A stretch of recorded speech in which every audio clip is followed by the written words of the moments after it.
It is now my privilege to welcome back to Pittsburgh the Right Reverend Archimandrite Robert F. Taft, the Jesuit priest who is currently Vice Rector and Ordinary Professor of Oriental Liturgy at the Pontifical Oriental Institute in Rome. It is my privilege to welcome Father Robert Taft, a scholar and a dear friend, to give this inaugural St. Cyril and Methodius lecture entitled Eastern Catholic Theology, a Slow Rebirth After a Difficult Gestation. Thank you very much, Very Reverend Father Rector, Your Eminence, Your Graces, Most Reverend Fathers, monks, religious, dear brothers and sisters in Christ. I offer these reflections this evening in honor and blessed memory of Metropolitan Judson. Despite the optimism of my lecture's title, is there really an Eastern Catholic theology? And if so, what is it? These are the questions I would like to address today, but first let me define my terms. It is not possible to define in any definitive way what Eastern Catholic theology is or might be, except to say what it is not. It is not Eastern or Oriental Orthodox theology, since to claim that would be simply to beg the question and also would run the risk of co-opting someone else's intellectual and theological tradition. This does not mean that Eastern Catholic theology stands in opposition to Orthodox theology. On the contrary, both claim to derive from the same patristic and liturgical sources of a common tradition.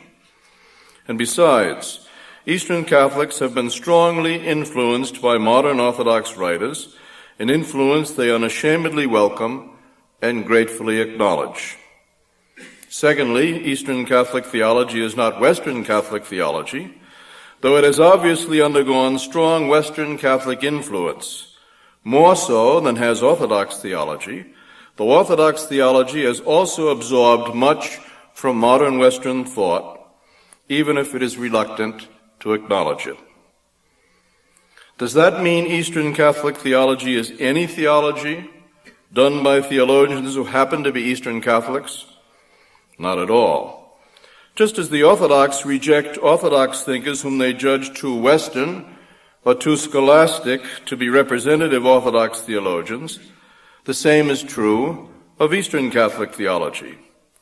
There are Eastern Catholic writers who just parrot Latin manual theology of the pre-World War II period before the effects of the scriptural, patristic, and liturgical renewal that led up to Vatican II had filtered down to the Catholic East.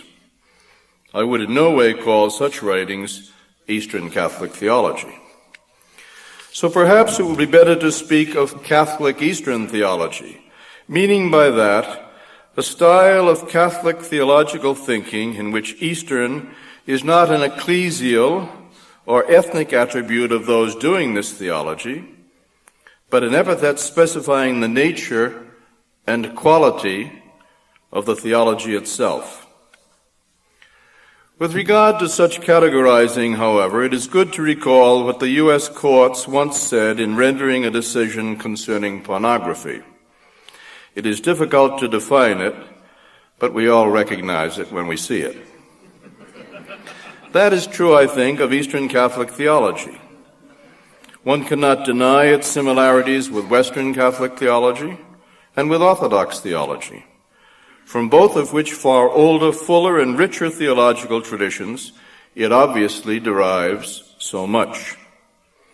Yet Eastern Catholic theology does exist despite problems in defining its distinctiveness, and like any other cultural reality, it deserves to be dealt with in its own right. So you already have the answer to my initial question. There is indeed an Eastern Catholic theology, embryonic, not widespread, still struggling to define itself, often embattled, even besieged, but by no means in retreat or about to surrender. How can one define this theology? Can one define any theology? Should one even try?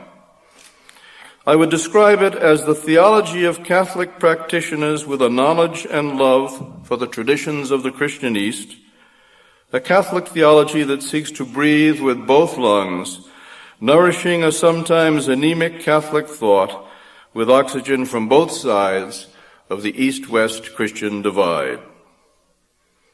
Before entering into greater detail on the nature and characteristics of this theology, a brief overview of its origins is in order. Nothing whatever can be understood apart from its history, and that is doubly true here. Paradoxically, I would place at the First Vatican Council in 1869 to 1870, that most narrow, most ultramontane, least Eastern of all councils, the remote beginnings of the renewal of Eastern Catholicism that would eventually spill over into liturgy, theology, and indeed all areas of church life. Appalled by Pope Pius IX and the Council's lack of understanding or respect for the distinctness of the Catholic East, its age-old traditions, and the peculiar dignity of its supreme hierarchs, suffice it to note that the Eastern Catholic patriarchs were assimilated to and ranked with the titular Latin pseudo-patriarchs and ranked with them at the Council, Eastern Catholic bishops at Vatican I rose up in protest. On January 25, 1870, at the 16th General Session of the Council, the Chaldean Patriarch Joseph Audo took the floor in an historic speech insisting that the particular discipline of the Christian East be respected. 2 days later, the Romanian Catholic Bishop of Najvarad, Joseph Papsilgari, expressed his support of Audo's views. The Melkite Patriarch and hierarchy also played at Vatican I a role that presaged their crucial importance at Vatican II, on which more later. At the 54th General Session on May 19, 1870, Melkite Patriarch Gregory II, Yusuf Sayur, created a sensation with his intervention in defense of the patriarchal system of government traditional in the Christian East. In that context, please note the importance of the title chosen by the new Melkite Catholic Patriarch, Gregory III. If you haven't got the message, you will sooner or later. Attacked on all sides, not least by the Armenian Catholic Patriarch Peter IX Hassoun and the Syrian Catholic Archbishop of Mosul, Cyril Behnam Beni, and deeply offended by the way the Pope had manifested his displeasure, Patriarch Gregory took the floor again on June 14th to defend himself from the accusation of having schismatic tendencies and to reaffirm his views. These profound divisions in the Catholic East, manifested with utmost clarity at Vatican I, remain with us today. There are Eastern Catholic churches that have set out resolutely on the path to the recovery of their heritage, and others that are so Latinized they do not even understand the nature of the problematic, or are too small and weak or disinterested to do anything about it, even if they did. Another key event was the election of Pope Leo XIII, who was Pope from 1878 to 1903, soon to become known as the Pope of the Christian East, whose pontificate marked the beginnings of the emancipation of the Eastern Catholic churches.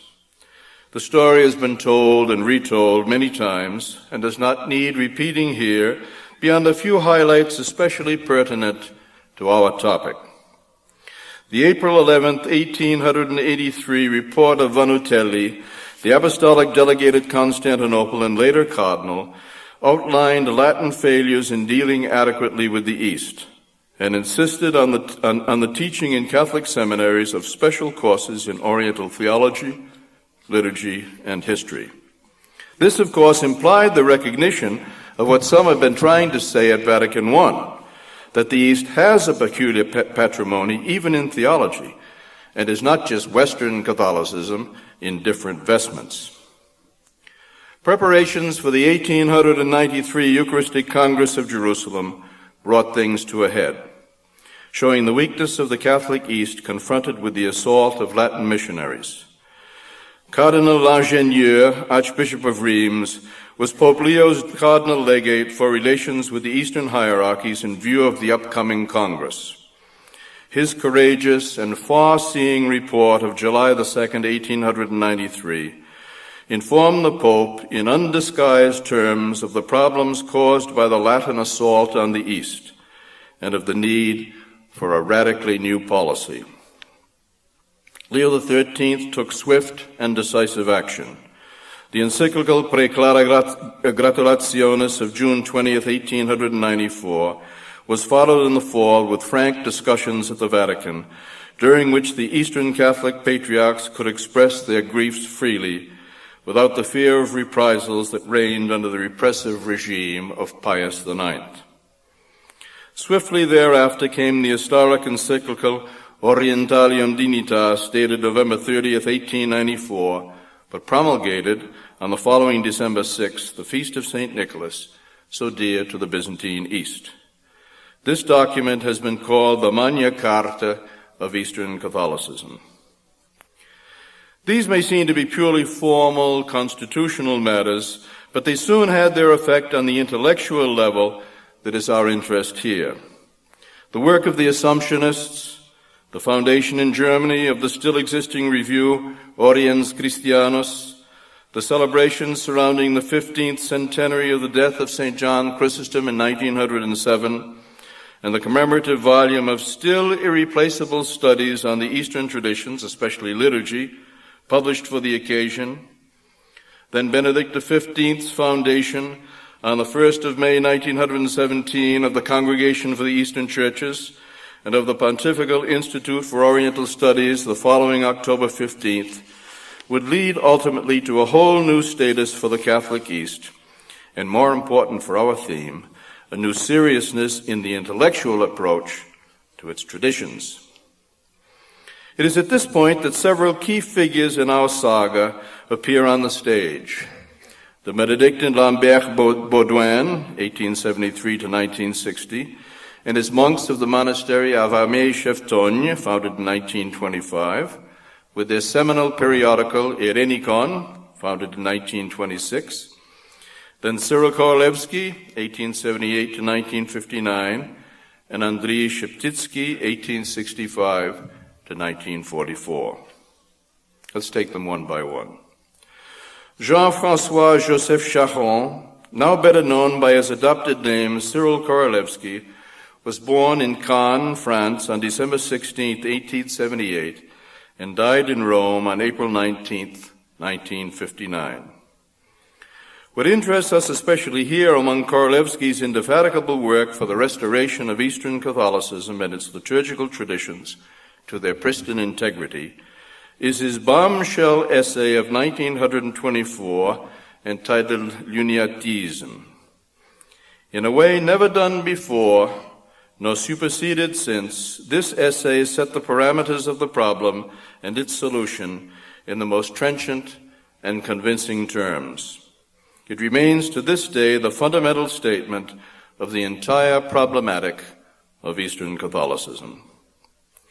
While Korolevsky, as consultor for liturgy of the Oriental Congregation and a key member of its commissions for the reform of the Eastern Catholic liturgical books, was able to implement his ideas in that concrete realm, his friend Andrii Sheptytsky, Archbishop of Lviv, Metropolitan of Halich, and Primate of the Ukrainian Greek Catholic Church, helped to implement and diffuse the same vision throughout his church and indeed the whole Catholic world.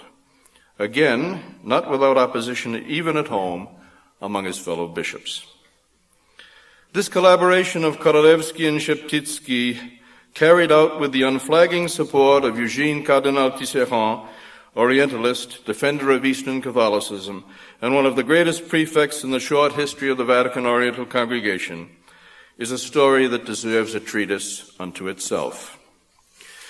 Another of Andrii Sheptytsky's prophetic projects was his founding of the Lviv Theological Academy in 1928. Interrupted for over 50 years by the Soviets, who forcibly closed the academy in 1944, it resumed its activities on September 1st, 1994. This flourishing institution, under the vigorous and imaginative leadership of young Ukrainian Catholic clergy and laity, some of them educated in the best institutions of the diaspora, and fully imbued with the spirit of their Ukrainian Catholic Eastern heritage, is but one concrete sign that the vision and labors of the pioneers of renewal have not been in vain. commissioned by the Holy See to make an official visitation of the Academy from September 27th to October 3rd, 1995, and again last month during Bright Week, I can testify to this firsthand. Before moving on, however, let me draw attention to an essential element in our story. Thus far, the early pioneers of the intellectual and theological renewal of Eastern Catholicism were, to a man, products of the West. Korolevsky was a French Latin Catholic who had heard the call of the East. Even Metropolitan Andrei Sheptytsky, though ethnically Ukrainian, came from one of the many noble Ukrainian families that had long been Latinized and Polonized. His decision to return to his own ancestral church and people and serve them as a Ukrainian Basilian monk was unheard of and provoked scandal and strong opposition not only from his own family but also from the rest of the Polish nobility to which he belonged. At that time, most native Eastern Catholics, mired in their Latinization and defensive about it, suffering from an inferiority complex vis-à-vis the Catholic West, a Catholic West that neither recognized nor respected them, were in no position socially, culturally, or intellectually to recognize, analyze, and do anything about the impasse in which they found themselves. The rebellion of the Eastern Catholic hierarchs at Vatican I was largely a gut reaction against the imposition of foreign canonical and hierarchical structures and procedures, not a declaration of intellectual independence, of which they were then by and large incapable. All this changes radically when the Melkites hear the wake-up call and enter the fray.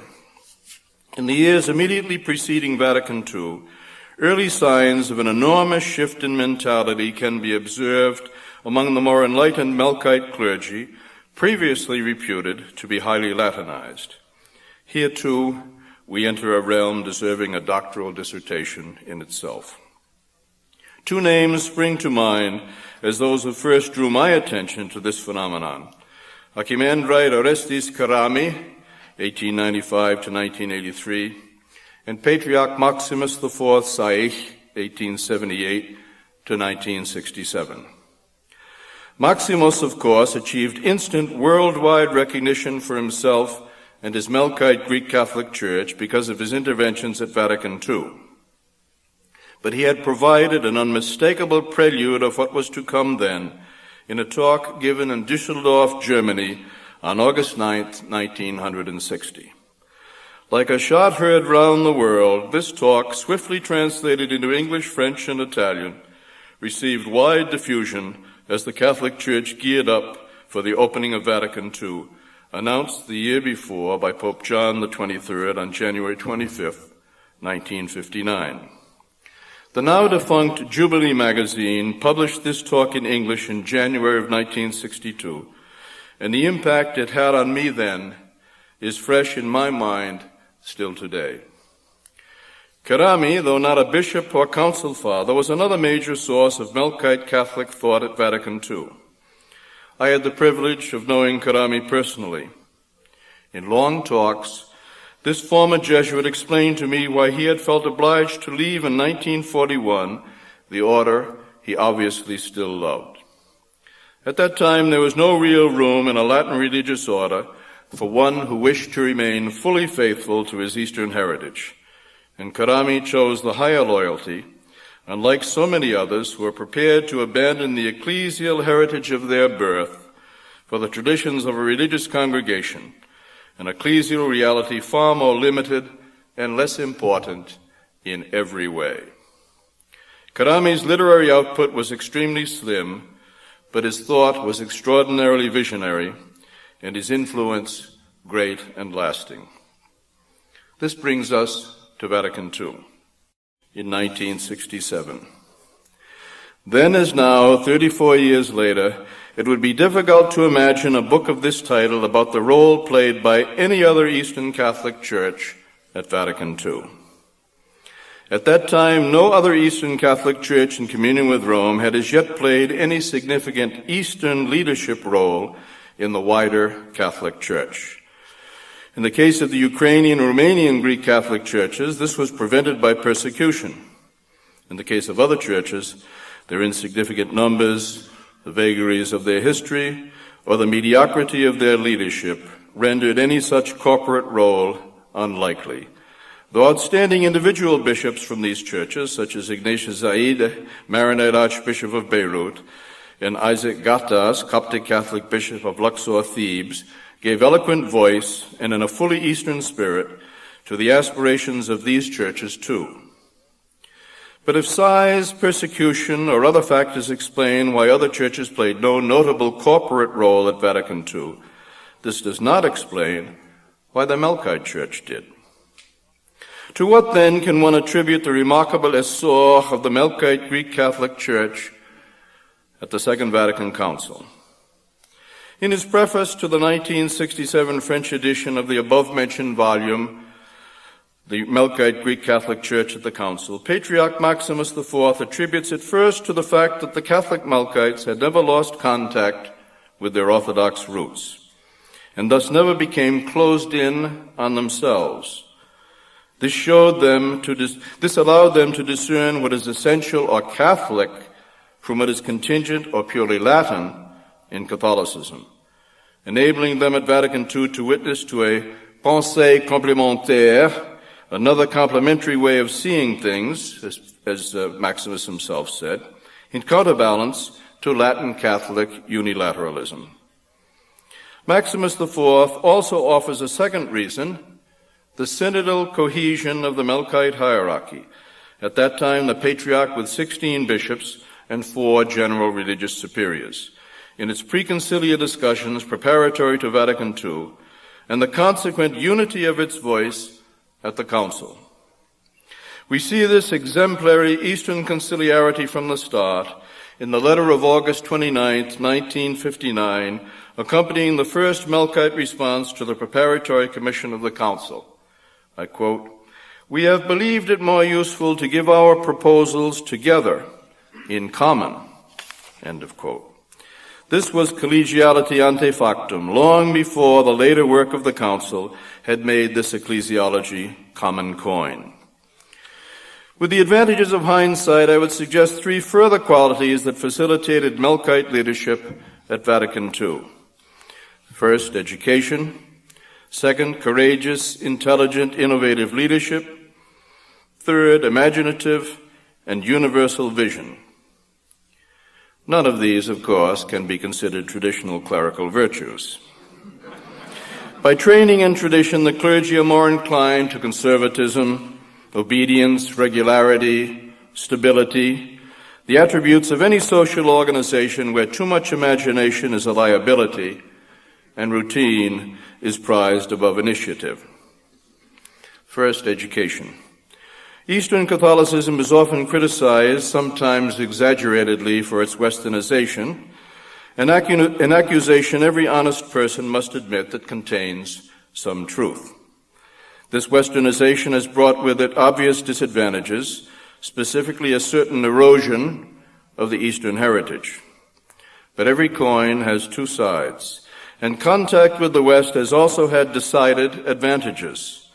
It is Western culture that invented modernity, with its traditional values of pluralism, civility, respect for individuals and their rights, and an intellectual, artistic, and cultural life that strives to be free of outside restraint or manipulation, and seeks to be objective, even-handed, and fair. These ideals of intellectual honesty, coherence, consistency, self-criticism, objectivity, fairness, dialogue, moderation and courtesy of tone and language, even when in disagreement, and a reciprocity which, eschewing all double-standard criticism, applies the same criteria and standards of judgment to one's interlocutor's thought and actions that one applies to one's own. All of these things lead to cultural openness and the desire to know the other.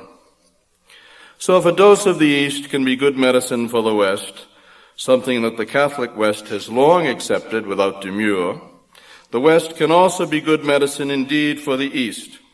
And Melkite bishops at Vatican II, imbued with what was best in the superb post-war French Catholic intellectual tradition, speaking French fluently and thus accessible to personal contacts and dialogue, were enabled to understand and appreciate what was happening in the Catholic Church in a way they never could have done with a simplistic caricature image and paranoid rejection of the West, altogether too common in the Christian East today. That is why the Melkites at Vatican II were repeatedly called a bridge between East and West. They knew both sides of the river and could mediate between them. Of the other qualities, courageous, intelligent, innovative leadership was shared by all the great progressive leaders at Vatican II. Peculiar to the Melkites, however, was the disproportion between their conciliar leadership and their numbers. One patriarch and a mere 16 bishops awash in a Latin sea. Equally unique to the Melkite Council Fathers as a group was the truly remarkable, imaginative, and universal vision they showed. In addition to being among the first to state categorically that the Council should avoid definitions and condemnations, the list of important items of general import on the Vatican II and post-conciliar agenda that the Melkite bishops were the first to propose is simply astonishing.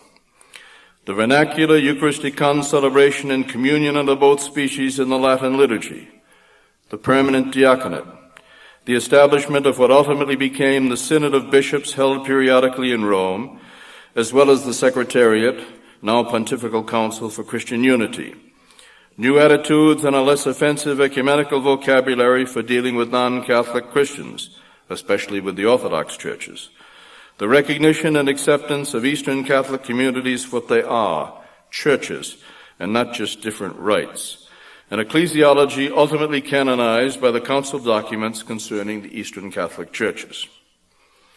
But for the Melkites, perhaps none of the above qualities would have worked without the audacious yet unfailingly courteous courage of Maximus IV and his close collaborators. Maximus IV did not stand alone at Vatican II, however.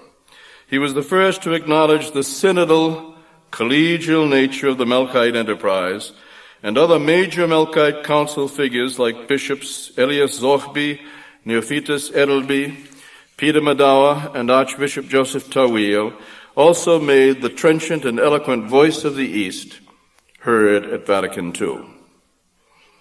But when all is said and done, our basic point of reference will always remain the great figure of Patriarch Maximus IV and the role he played in his own and the broader church during the 20 critical years from 1947 to 1967 of his historic patriarchate. Among the dozen or so most quoted council fathers in the published histories of Vatican II, he gave from the start a hitherto unimaginable importance to the Eastern Catholic minority at the council by the content and elan of his interventions. At the first session of the council, Maximus's electrifying opening speech on October 23, 1962, set the tone for the Melkite onslaught on the one-sided Latin vision of the Church.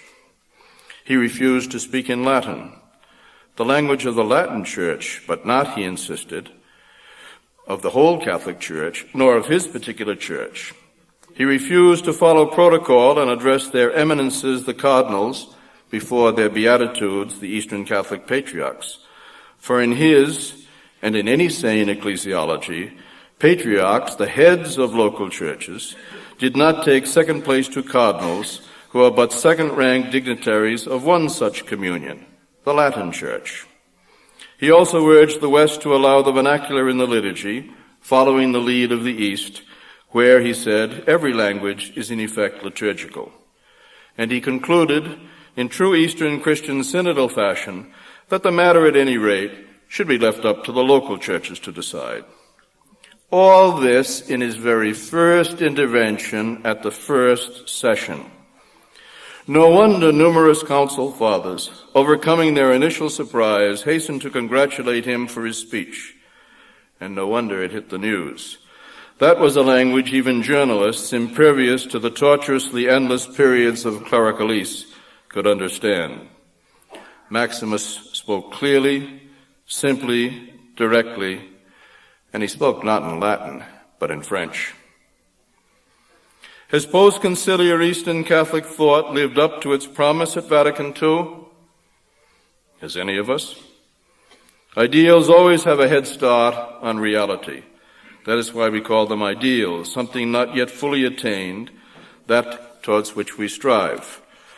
But the leaven was planted, and since Vatican II, the message has spread bit by bit throughout the Eastern Catholic world, and with it have come many small but unmistakable signs of renewal. More hidden and indirect, doubtless, but nonetheless real, in laying the groundwork for the impact the Melkites had at Vatican II, and for the still ongoing post-conciliar fallout, was the massive commitment to the Christian East of the Catholic Church in our century. It is impossible to mention every individual group, institution, or publication. I have already spoken of the Benedictines of Aimé Cheftogne. Pride of place would also have to be given to the great intellectual work of the Assumptionist Byzantinists, and the Jesuits have also done their part, along with so many Catholic academic institutions and the scholarly establishment in the much berated secularized West, which have for generations labored to instill the values of fairness, objectivity, dialogue, courtesy, and common human decency in their study of the non-Catholic East. This has led to openness and the desire to know the other, rather than the ghetto-like insularity and smug self-satisfaction of those who think they have nothing to learn from other traditions. Witness the endless list of Western studies and publications on the Christian East, its fathers, its spirituality, its liturgy, its monasticism, its theology, its history. Witness the huge list of serious journals founded by Catholics and published under Catholic auspices that deal with the culture of the Christian East objectively, sympathetically, with admiration, and with love. A short list, off the top of my head when I wrote this paper, would include in alphabetical order Bollettino della Bellia Greca di Grotta Ferrata, Christian Orient, De Christiga Osten, Diaconia, Eastern Churches Journal, Eastern Churches Quarterly, Eastern Churches Review, Ecos Dochion, Ephraim's Theological Journal, The Harp, Et Christi de Osten, Erenikon, Istina, Lilien, Logos, Le Museon, Nicolaus, Oriens Christianus, Orientaria Christiana Periodica, Oriente Christiano, Lochion Sechien, Aus kirchliche Studien, Pacrof, Pachol de l'Orient, Proche-Orient chrétien, Revue de l'Orient chrétien, Revue des études byzantines, Rome et l'Oriente, Russia Christiana, Studion Tanima, 32 periodicals in 6 different languages, and as I say, the list could certainly be extended if somebody wanted to really go to a library and check everything available. Among still operative Catholic academic institutions, pride of place must be accorded, I believe, to the role of my own Pontifical Oriental Institute in Eastern Catholic theological renewal. Institute alumni were engaged from the start in the foundation and formative years of the Secretariat, later Pontifical Council for Christian Unity. The role of Oriental Institute professors and alumni in Eastern Catholic liturgical renewal is too well known to need repeating here. The study of Eastern spirituality as an academic discipline was invented at the Oriental Institute. More important for the theological enterprise is how this immersion in the sources of Eastern liturgy and spirituality and in the beginnings of Catholic ecumenism served as a leaven to transform the study of Eastern theology. Of course, Eastern theology had always been taught at the Oriental Institute from the start. But apart from patristics, which was considered a distinct discipline, it was largely a study of Orthodox theology, considered as something non-Catholic, and therefore to be studied as the theology of someone else. But studied the way one is supposed, studied, of course, fairly from an objective, historical, critical point of view, but studied the way one is supposed to drive according to the signs you see on the German Autobahn, mit Abstand. In other words, letting the car ahead of you have enough space, so if you have to jam on your brakes, you don't wind up in his back seat. In other words, the theology was studied from an objective, but from a non-involved, a detached, and sometimes even polemic point of view as part of apologetic or controversial theology. That has now totally changed. Eastern theology is not just studied, it is done from within, with sympathy and with love. The point of departure, the perspective, the method, and above all the mentality have completely changed. Eastern theology is no longer an object of study, someone else's theology, but the subject of one's own creation, a way of theology that engages one creatively and personally in one's life as well as in one's thought.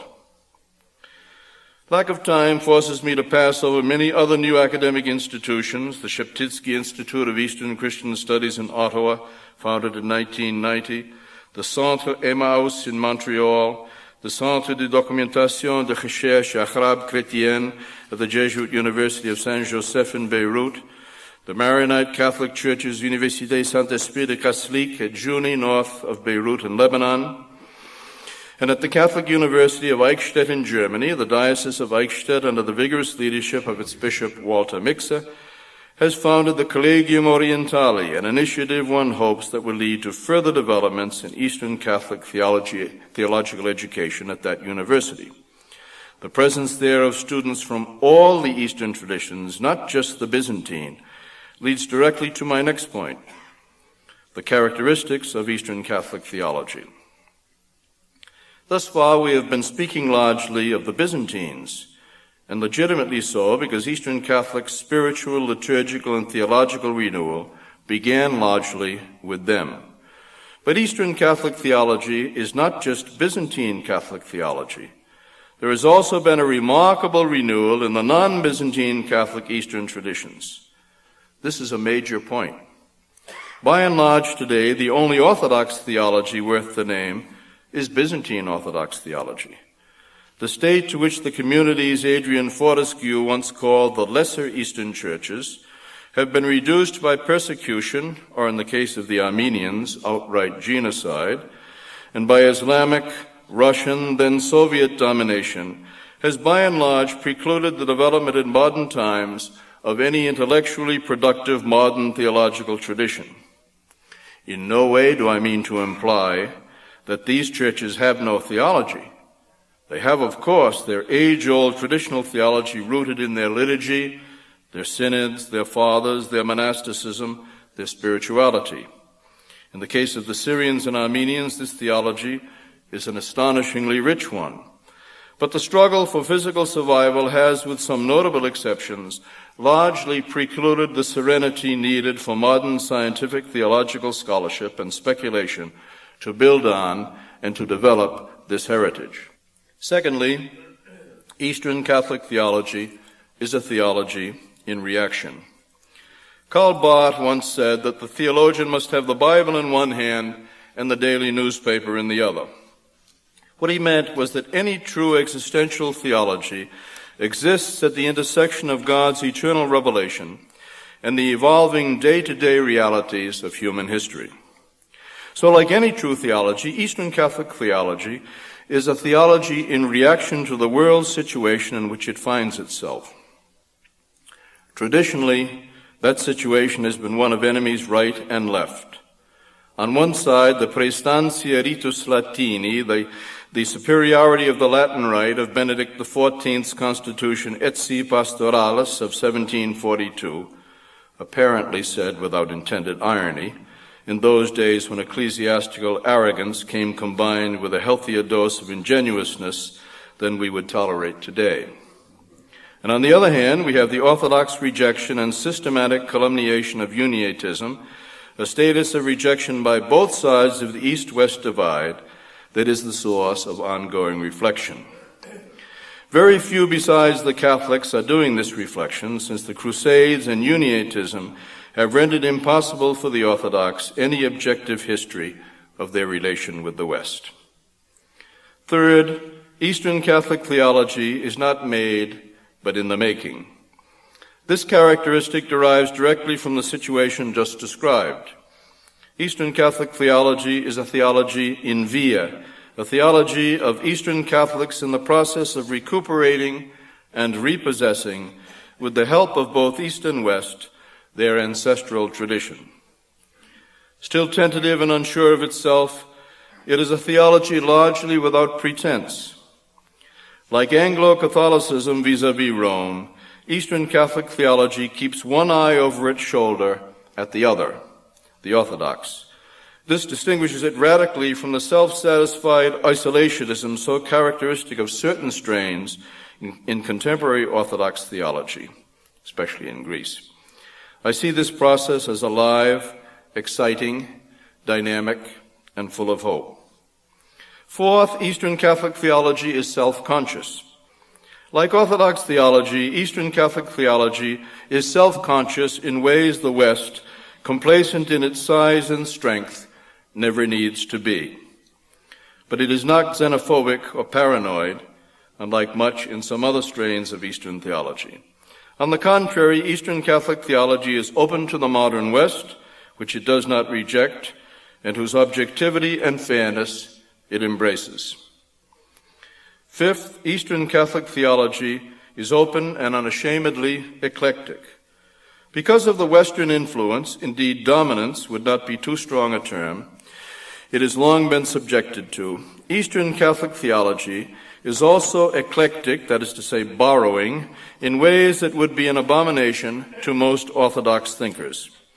A quintessential representative of this spirit is the popular Russian Catholic spiritual writer, Countess Catherine de Hewitt-Doherty. Her spiritual eclecticism, joining East and West, the sort of thing that sends tremors through those so fixated in their pretense to the exclusivity of their tradition, was so vitally contemporary. This Western influence, if often deleterious, has also had the positive effect noted in the following characteristic. 6. Eastern Catholic theology rejects the pseudo-antitheses between Eastern and Western thought and the false polarization consequent to it. As that versatile polymath Louis Bouillet, equal at ease in the theological and spiritual traditions of both East and West, was fond of asking those who liked to tout the famous Western spiritual classic, Thomas à Kempis's The Imitation of Christ, as propagating a typically Western spirituality, totally inimical to the spirit of the Christian East. Bouillet liked to ask, how was it then that Kempis went through 15 editions in Russian? And then there is that Eastern spiritual classic, The Unseen Warfare of Nicodemus the Hagiorite, 1748 to 1809, the strikingly erudite Athonite monk who produced both the Philokalia and the Pedalion, to this day the classic standard anthologies of Orthodox canon law and spirituality. Since we now know that Nicodemus's Unseen Warfare, published in Venice in 1796, is no more than a slightly abridged translation with adaptations and additional notes of the Neapolitan Barnabite Lorenzo Scupoli's spiritual combat, Combattimento Spirituale, one can understand the scathing derision serious scholars reserve for those commentators who have put forward Nicodemus's work as a pure expression of Eastern Orthodox spirituality in contrast to that of the benighted West. 7. Eastern Catholic theology is a theology rooted in the fathers of the Church, and especially in the lived experience of the Church's liturgy and the spirituality that flows from it. This distinguishes it sharply from typically Western theology. Professional liturgists apart, when does one ever hear a Western theologian citing the liturgy? From this flows the next characteristic. Eastern Catholic theology forms an integrated whole. Like Orthodox theology is an integral, though not closed world in which liturgy, spirituality, art, architecture comprise an integrated harmonious whole in a way unthinkable in the West, with its clash of competing methodologies and philosophies. Like the difference between a Gothic cathedral and a small, decorated Middle Byzantine church, Eastern Catholic theology is an enclosed world, one that can be taken in at a glance, but also one in which every tessera is an essential piece of the mosaic. Nothing could be more totally different from this than the pick-and-choose, a la carte, self-service, smorgasbord approach to religion fast becoming widespread in the West. As a result of this integral nature, Eastern Catholic theology has not just a different liturgy and a liturgical iconography and monasticism, it also has a different pneumatology, a different liturgical and spiritual theology, a different theological anthropology, a different Mariology, a different feminism. Finally, Eastern Catholic theology is ecumenical. From the very start, the Eastern Catholic renewal has sought to build bridges to orthodoxy, despite, with some notable exceptions, the latter's systematic rejection of the outstretched hand. In my writings, I have already defined elsewhere what ecumenical theology means. Ecumenical scholarship is not content with the purely natural virtues of honesty and fairness, virtues one should be able to expect from any true scholar, even an atheist. Ecumenical scholarship takes things a long step further. Ecumenical scholarship is a new and specifically Christian way of studying Christian tradition in order to reconcile and unite, rather than to confute and dominate. Its deliberate intention is to emphasize the common tradition underlying differences which, though real, can be the accidental product of history, culture, language, rather than essential differences in the doctrine of the faith. Of course, to remain scholarly, this effort must be carried out realistically, without in any way glossing over real differences, which still remain for the future to resolve. What else the future will offer, I leave to the prophets, though there can be little doubt that it will be in the hands of those who embrace the Western values of balance, fairness, objectivity, openness, and historical truth. The ecumenical dialogue of love, which seeks to stress that which unites rather than that which divides, is an ideal to be striven for, but not yet achieved. For the Eastern churches will survive not as hermetically sealed protectorates, Indian reservations, or mission reductions in the jungle, like those in the film Mission, interesting experiments ultimately doomed to extermination by outside forces. The Eastern churches must be helped to survive not in the wilderness, but in the marketplace of the city. And in this, both the Orthodox and Eastern Catholic churches are in the same boat. It is my own view that despite all the paeans of praise we heap, and rightly, on the riches and splendor of the Eastern Christian traditions, Eastern Christianity is in deep trouble almost everywhere, though only a few of its wiser spokesmen have the sense to realize it. The Eastern churches are facing serious erosion through secularism, even in traditional societies like Greece. These churches, by and large, have shown themselves clearly inadequate to meet the task of confronting the modern world.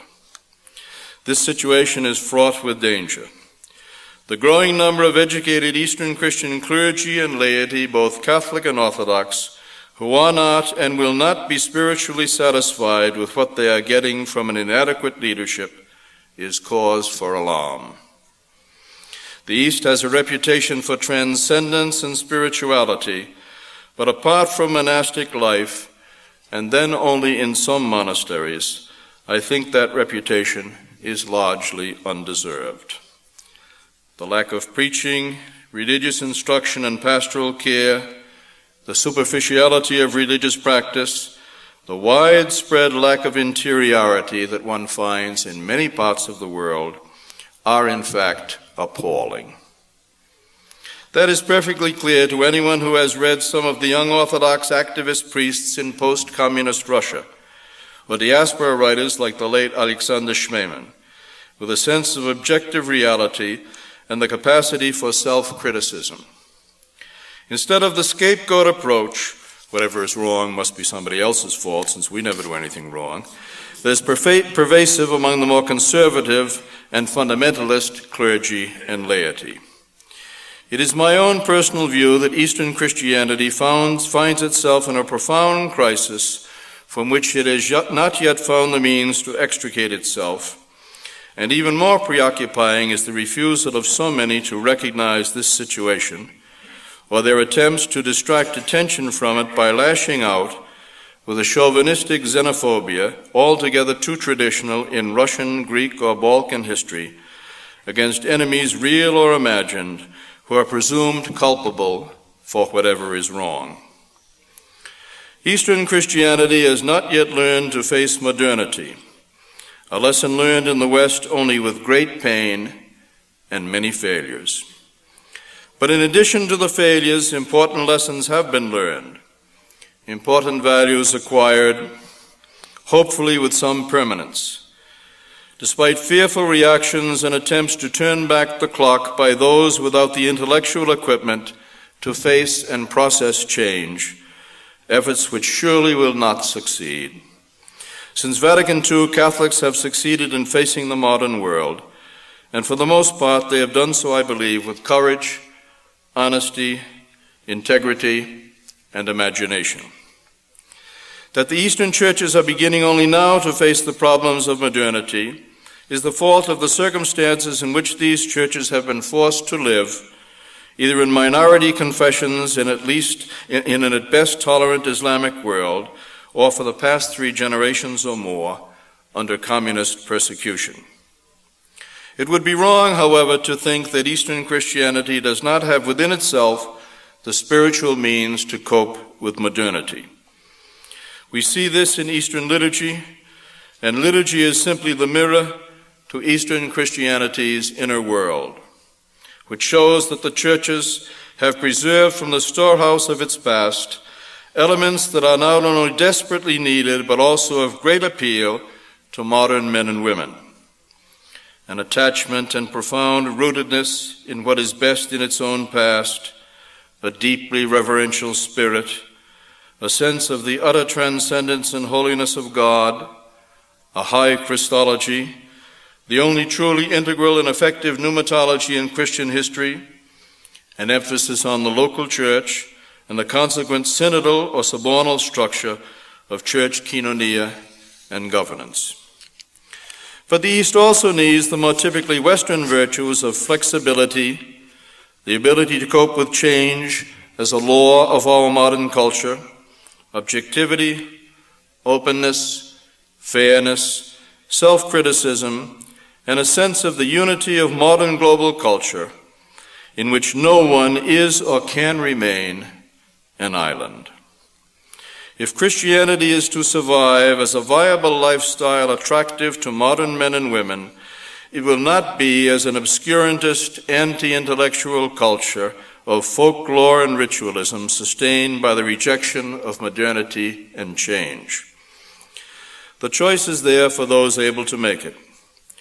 Pope John Paul II's repeated attempts to reach out in reverential respect and love to our Orthodox and Oriental Orthodox sister churches, and the highly successful meetings of the bishops and religious superiors of the Eastern Catholic Churches of Europe, organized by the Vatican Congregation for the Oriental Churches at Nyíregyháza, Eastern Hungary in 1997, and then of North and South America and Oceania at Boston in November of 1999, on both of which occasions the firm will toward renewal and restoration of the Eastern heritage was once again affirmed, has made it clear that negativity is, for Catholics at least, not the voice of the future. Eastern Catholics now see clearly that they must continue their pilgrimage toward renewal with the help of all those of goodwill, regardless of what others think or say. We Eastern Catholics would prefer to proceed hand in hand with our Orthodox brothers and sisters. But let no one doubt for a minute that with them or without them, and the choice is theirs, we shall stay the course, confident that God is with us, for that is the mandate we have received from our Catholic Church, and that under God is the positive voice of encouragement and hope to which we must attend. Thank you for your attention. Thank you very much for your very enlightening, inspiring, and challenging, as always, words, Father Taft. And now Father Taft will take questions from the audience. Father, one of the main issues that has been a source of great pain to Eastern Catholics in North America is, of course, the issue of married clergy being forbidden.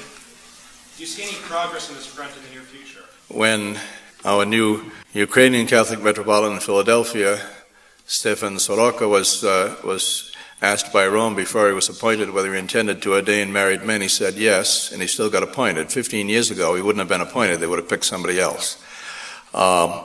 Here the die is cast. They've lost the battle. They realize it.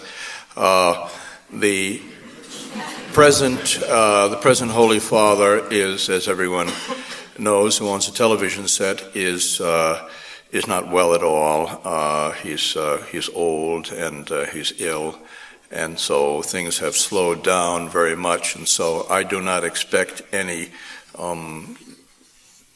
openly declared change in the legislation on this matter until we have a new pontificate. But it's been a long fight, and they lost.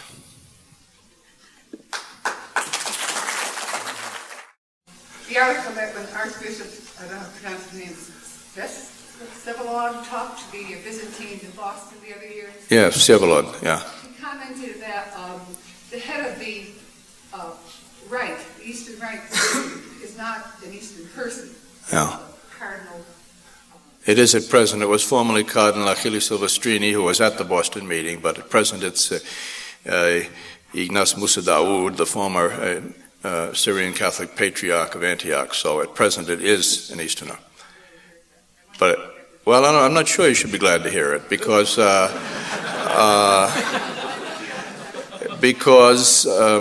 the first place, the greatest prefects of the Oriental congregation have always been Latins, because, for example, Cardinal Tisserand, whom I mentioned in my talk, was a great Orientalist who greatly fostered the rights and privileges and heritage of the Eastern Catholic churches from the start, and himself was a great scholar on these traditions.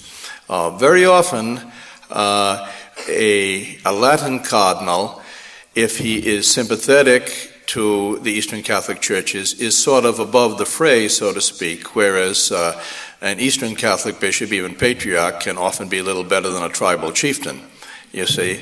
So, especially those that come from some of the smaller churches. Especially if they do not possess sufficient knowledge of the languages that the work of the congregation is done in. So, I don't say that in criticism of Musa Daoud, but I say, wait and see. I have a question to follow up the preceding question. I wondered, since that holding back of the Eastern Church to have the tradition of married clergy was sort of pushed, say, railroaded by the Irish bishops in America. It wasn't sort of pushed or railroaded. It was pushed and railroaded. Some initiatives on the part of the bishops in America would ask to reverse that would help the Well, of course, let's face it. I mean, let's say things the way they are. Half the time, it's the Eastern Catholic bishops themselves who are Latinized to their eyeballs, and therefore do not wish to push for what are the traditional rites and traditions of their churches. Furthermore, very often there was a prudential judgment among some of the Catholic bishops of a previous generation that this was rammed down their throat, and they didn't want to, reopen the problem and cause more difficulties. So, but I think that anyone who knows something about the history of the Church realizes, and I don't mean just the Catholic Church, but of any church, these problems, these struggles have existed throughout the entire history of the Church.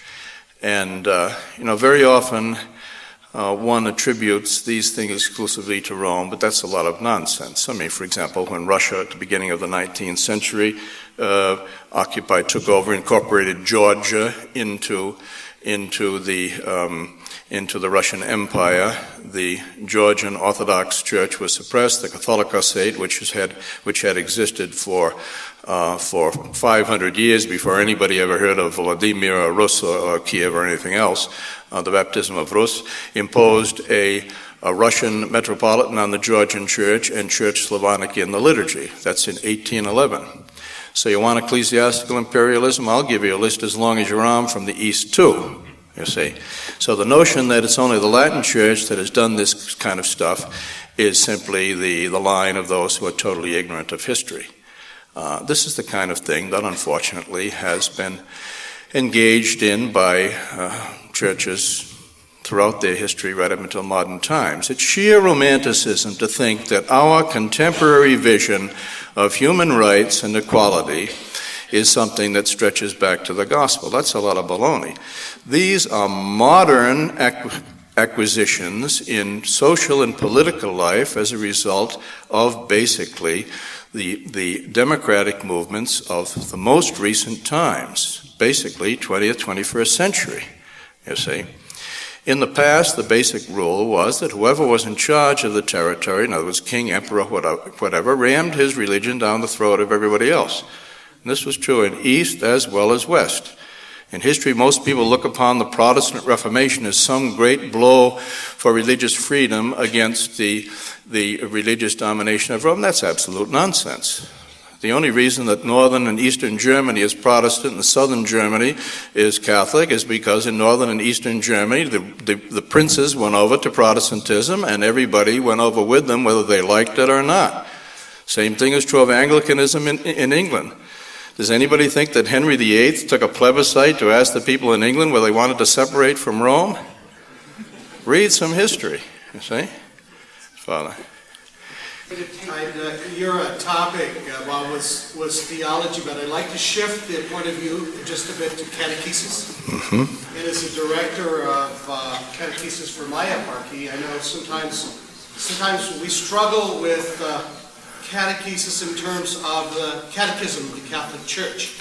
Do you have some reflections on that in terms of Eastern churches? Well, the catechism, so-called catechism of the Catholic Church, is, as most of you may know, is a catechism that was produced in Rome by a group of theologians, and it's not a catechism that you put in the hands of the teachers of catechism, but is more or less a catechism that is meant to be an expression, a general expression of the faith, on the basis of which other catechisms would be written. In other words, a sort of a source book.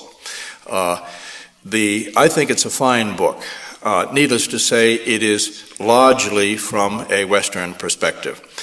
But enormous progress is made. For example, if you read what it has to say about the Eucharist and the Eucharistic prayer and the Eucharistic consecration, it states quite clearly that the Eucharist is consecrated by the prayer which contains the words of Jesus and the invocation of the Holy Spirit, which is the theology also of Nicholas Kavasilas and John of Damascus and so forth. There's perfect conformity with the best in medieval Orthodox theology. The same is true of certain other aspects where there is a far greater realization of the incorporation, let's say, of insights which come from the Christian East. However, it is true that this is more or less the incorporation of Eastern insights into a Western framework. But like everything else, you got to be able to, kind of put in the clutch and shift gears and make the adjustments for the framework of a different tradition. I think the Catechism is an excellent piece of work. When you consider that it was made largely by a committee, and anything made by a committee will have stronger or weaker elements depending upon who was the one that was writing this or that section. But I think it's a fine piece of work. But again, to be used as it was meant to be used, as a reference work for those doing the preparation of catechetical material, and not something to be given to somebody in the 7th grade. No, in a sense, intercommunion, of course, is tautological. You're either in communion or you're not.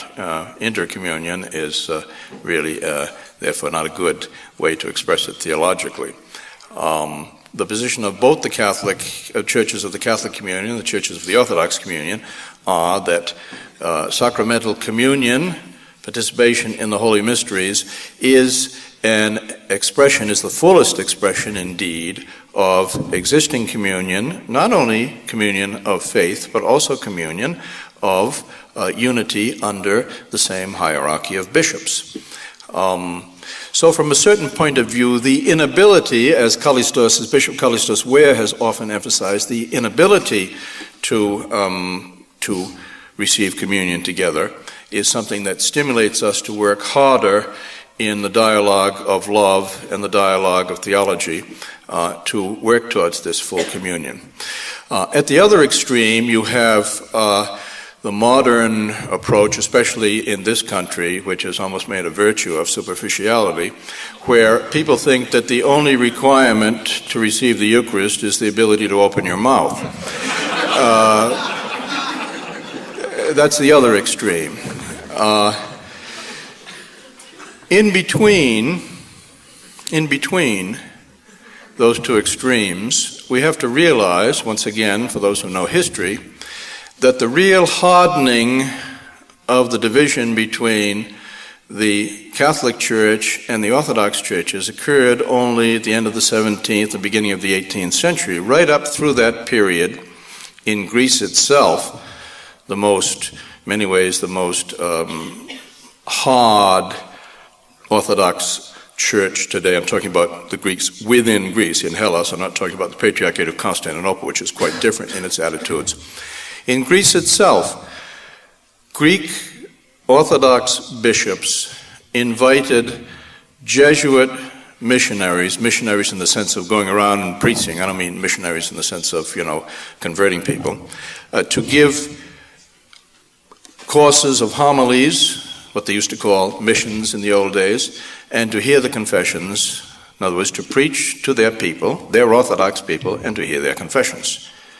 On this, there's not the slightest doubt. This is fully documented in the historical sources, you see.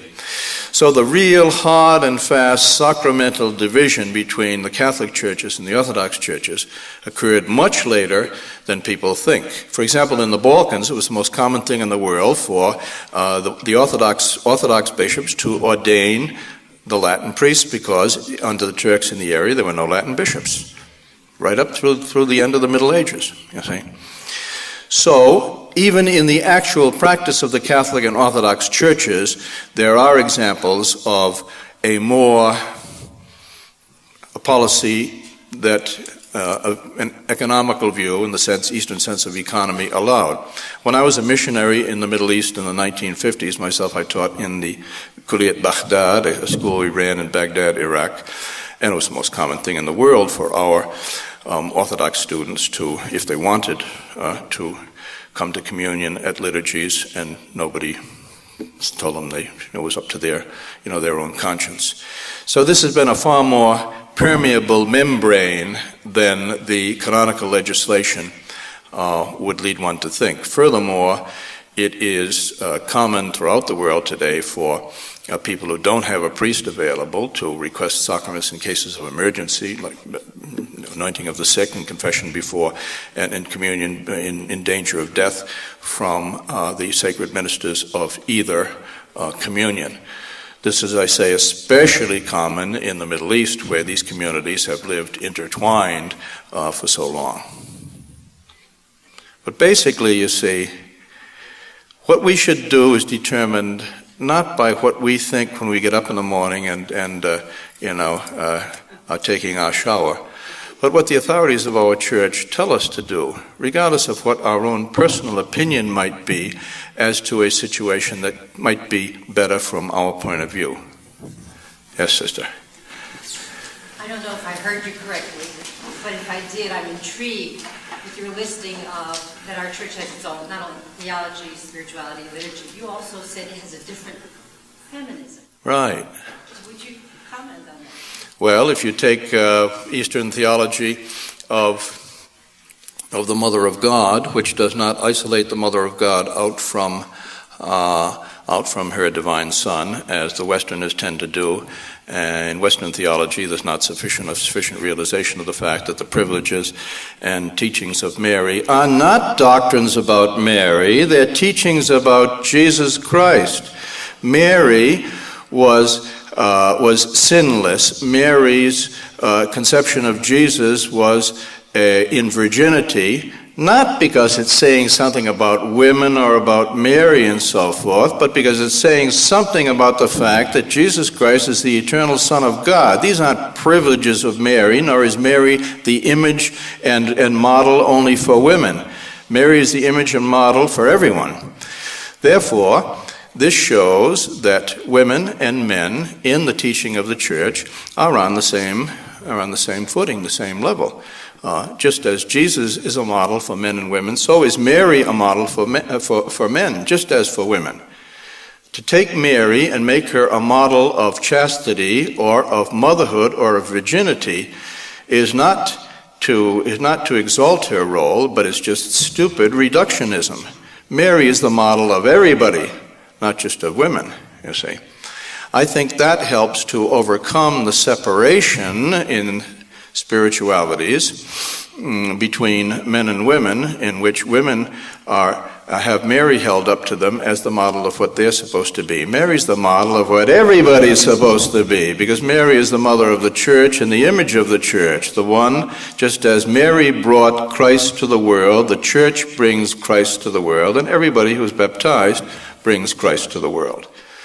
Furthermore, the over-exaggerations on the theology of the priesthood that one finds in Western theology tends to separate women more from men. In case you don't realize that the theology of priesthood is called baptism. People are ordained to the presbyterate, you see. That also helps to level the playing field. So I think those are Eastern values which tend to contribute to making a more level playing field, so to speak, in this problem today of the place of women in the Church. Father, a most deserving person for beatification is Andrew Sheptitsky. Has he not been beatified because he's not deserving?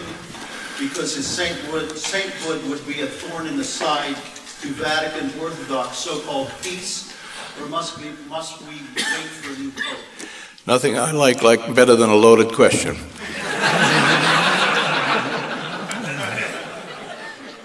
The problem of why Andriy Sheptitsky has not yet been beatified is because the person who was in charge of preparing the ponences, they call it, the dossier, to bring this forward, didn't do his work.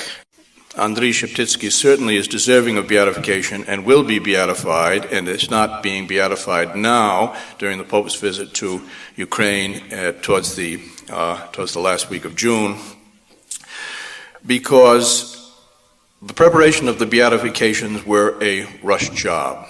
So they had to prepare in considerable haste, and people were working very hard to prepare these reports. And the way they managed to get the number of beatifications, there's some 24, 25, I think, prepared, was that the congregation in Rome that moves these cases forward agreed to the proposal that all of these people would be listed as martyrs. That was a very interesting decision, because generally speaking, a martyr has been determined by the fact that someone is actually killed. In other words, killed for the faith. Whereas many of these people that have been designated as martyrs were not actually executed, so to speak, but because of their sufferings and imprisonment, a type of imprisonment in the Soviet Gulag, which was clearly designed to wipe them out, even though they weren't actually executed. They did die, but they died from their sufferings that were imposed upon them unjustly. So those people have been declared all to be martyrs. And it's much easier to push a martyr through than it is someone who is going to be beatified exclusively on the basis of his virtue. So that's the reality. Sheptitsky, I think, would be beatified already had the papers been prepared, but they weren't prepared, and that's not Rome's fault. Secondly, the others were moved through quickly because the Vatican Congregation agreed that they could all be designated as martyrs. Thirdly, I think the independent Eastern Catholic churches, that is to say those that have a patriarchal level of jurisdiction, should do their own beatifications, if you want to know my point of view. Okay, this is the last question. The boss says the last question. This is an enormous problem because the demands of modern life in a country like the United States, the enormous burdens that families have, families with children that have a far more lengthy and complicated agenda with all of the activities of their kids and so forth, it's very difficult to expect people to come to church as they would when people were living, as they still are in some parts of the world, in a small village where there's one church, everybody belongs to that church community, and to go to Vespers or Vigil on Saturday night, all you have to do is walk across the street, and besides, there's nothing else to do in the village anyway. You want to see people, you go to church, because otherwise, you're really living out in the middle of absolute zero.